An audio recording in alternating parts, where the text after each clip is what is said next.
जालन्यामध्ये गोवंश कोंबून नेणारा Eicher truck पोलिसांनी पकडलाय।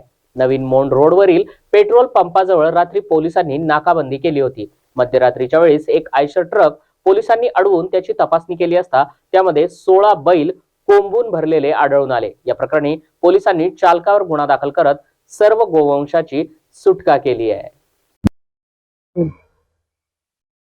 त्या घटनेवेळेवर त्या गाडी पकडली पण लगाया। आम्हाला काही सायंकाळच्या वेळेला आमच्या बजरंग दलच्या काही कार्यकर्त्यांना अशी माहिती मिळाली होती की एक गोमांस भरलेली गाडी गंगाखेडकडून सिल्लोडकडे जात आहे म्हणून। तर त्यामुळे आम्ही राजूर चौफुली येथे सर्व बजरंगी बसलेलो असताना थोड्या वेळानंतर तिथे गाडी आली, त्यांना आम्ही थांबवली। त्यात चौकशी केली असता त्याच्यामध्ये गोमांस व वेस्टेज मिळून आले। बोलेरो पिकअप आहे त्याच्यामध्ये। त्याची माहिती काय तुमची? त्यानंतर याची माहिती आम्ही चंदनजिरा पोलीस स्टेशन यांना सांगितले, 112वर फोन करून सांगितलं। त्यानंतर ते आले असता चंदनजिरा पोलीस स्टेशन इथे आल्यावर आम्हाला आणखीन एक आयशर ज्याच्यामध्ये की 16 गोवंश दाटीवाटीने कोंबून भरलेली अशी माहिती मिळाली। बघितलं असता त्याच्यावर गुन्हा दाखल करण्याची प्रक्रिया चालू होती। काय नाव?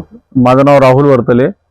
महाराष्ट्रामध्ये प्राणी अधिनियम कायद्याअंतर्गत गोमांस कत्तल बंदी आहे आणि तरी राजरोसपणे इथं सारखी कत्तल होत आहे।